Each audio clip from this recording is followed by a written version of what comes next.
Hello, class. So today we are going to talk just a little bit more about the Reconstruction time period, which came after the Civil War. And we are specifically going to talk about Jim Crow laws and the phrase segregation. So if you will open up your Unit 3 digital notebook, and if you will navigate to slide 13, you will be ready to work when we get finished with this recording.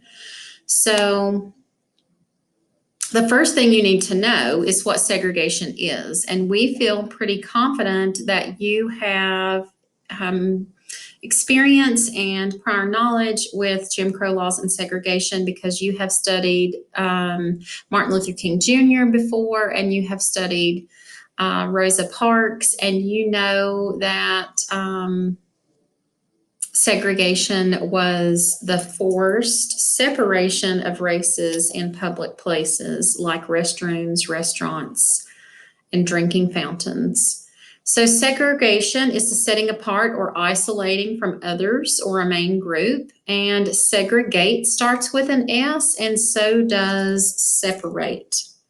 So that's an easy way for you to remember the meaning of the word. If you add the word racial in front of segregation, that changes the meaning just a little bit because it focuses on the forced separation of races in public places, which mostly affected African Americans, and that will be our focus of this study, but also affected some immigrant groups, which you do need to recognize if that were to be on a test. But we're talking about segregated public facilities, and a facility is a public place, like restaurants and fountains, like theaters, train cars were segregated, phone booths. Raise your hand if you know what a phone booth was. You don't see phone booths much anymore, but phone booths were segregated. And pretty much every aspect of life was segregated. And if you look down here at the bottom, it says that Jim Crow laws, Jim Crow laws were enacted in southern states. Enacted means passed in southern states to prohibit or stop the mixing of races among Black people and white people.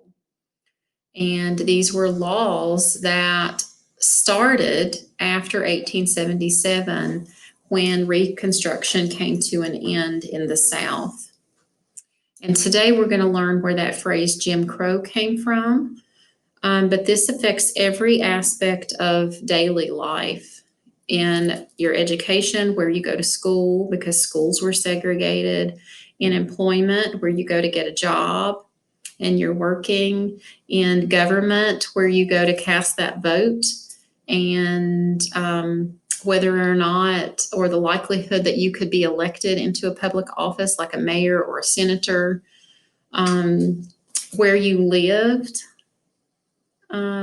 was affected by Jim Crow and segregation, and of course your transportation and your mode of travel, especially if you were riding a public bus or a train where you paid a fare to ride from one place to another. You can see this drinking fountain, or these drinking fountains are an example of segregation because you have a white fountain and a Black fountain. And the phrase that was used during that time period would have been white and colored.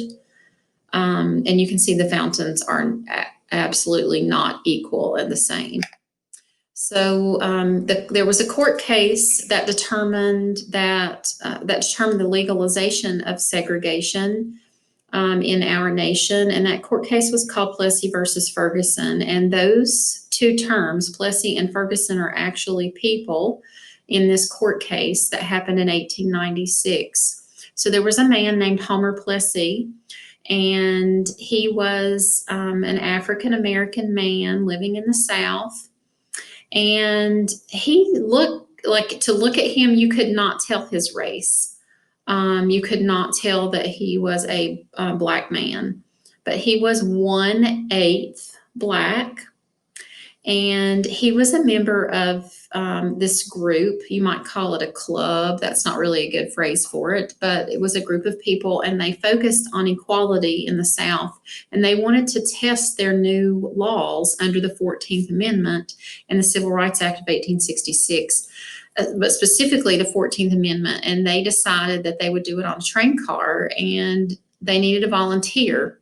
And Homer Plessy volunteered, and on the day he got on the train, he looked at the conductor or whoever was taking his ticket and checking his ticket, and he said, "I'm 1/8 black." Well, the person on the train in charge told him that he would have to get off the train car and move to the all-black train car. And he refused. And when he refused to do that, he was arrested. And it moved from court to court to court to court case. And it finally hit the nation's highest court of the land, which is the Supreme Court. So this is a Supreme Court case called Plessy versus Ferguson. And Ferguson was the judge. And in this court case, the judge determined the verdict to be separate but equal. And he said that the law of the land, the 14th Amendment, never intended for there to be a commingling of the races. And the judge ruled against Homer Plessy, and that's where we get the phrase separate but equal. This law, or this verdict of this court case, constitutionally legalized and made it okay for and acceptable for segregation to take place. And we know that it was in fact true for places in public like restaurants and fountains to be segregated, but they were never equal. That the equality never happened. And so what I want you to do is pause this video and watch the review of this court case.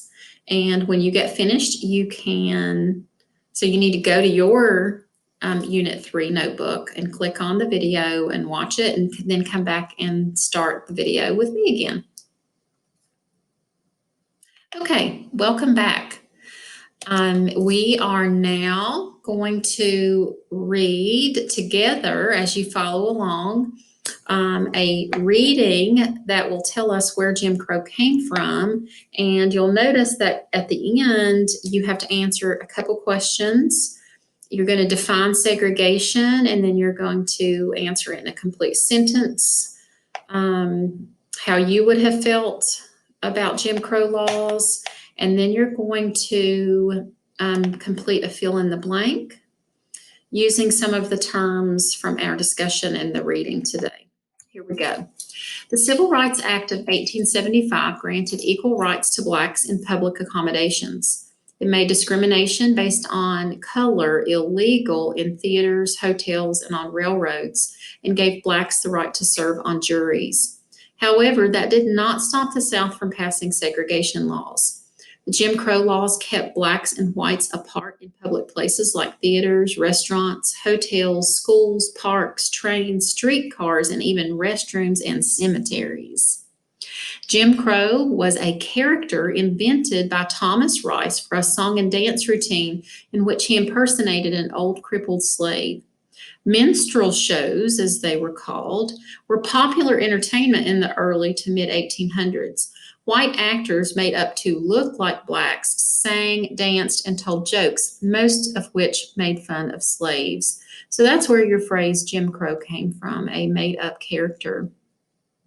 After Reconstruction, which was from 1877 thereafter, Southern states passed laws requiring separation of whites from persons of color in public transportation. Generally, anyone even suspected of having a Black ancestor was considered a person of color. So that's why Homer Plessy was considered a person of color. Segregation not only separated the races, but it was also a way for whites to achieve supremacy over Blacks. Segregation was common in most public places and transportation. The goal of these laws was to prevent any,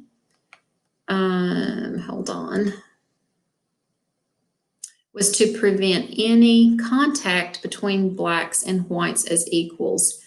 Even the Supreme Court upheld the legality of Jim Crow in 1896. The court case stated that segregation was legal if separate but equal facilities were provided.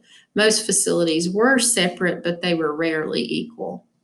Laws were also passed to prevent Blacks from voting by imposing a poll tax, which was a fee charged at the voting booth that was too expensive for most Blacks to pay.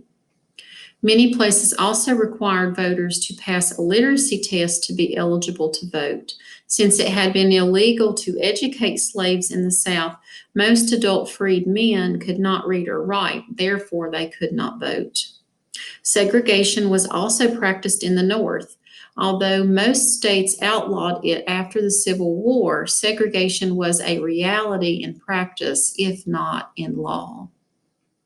Okay, so in pink, you have your directions. It says answer the following questions. So you will you can look up online, go to Google and look up what is segregation, or you can go back to your notes up here on slide 13, and your definition of segregation is right there for you. You could actually copy and paste that. And you'll want to take out, place your answer here, okay? And number 2 says, how would you have felt if you were a Black and had to live in a state where Jim Crow laws were in effect? And instead of your answer right here, you will replace it with a sentence, adding a capital and punctuation at the end where you have 8 words or more explaining your answer. Then you come over to the next slide and you are going to use these terms to complete this fill in the blank. And we will actually do this first one, or let me pick one. Let's see. Well, we'll just do the first one together. So if you click on your blank and you highlight that and you delete that, that will give you a place to type your answer. So the directions say use each phrase to complete the fill in the blank items and mark each item with an X, and it will only be used once. You may use slides 13 through 17 to help you. So racial blank is the forced separation of races in public facilities like blank, blank, and blank. So racial segregation is the forced separation of races in public places like, you'll X that one. So public places, if I look down through here, restrooms is a public place. You could copy and paste the word. A drinking fountain is a public place. I'm going to copy that and I'm going to paste that right here. See how I did that? And a restaurant is a public place.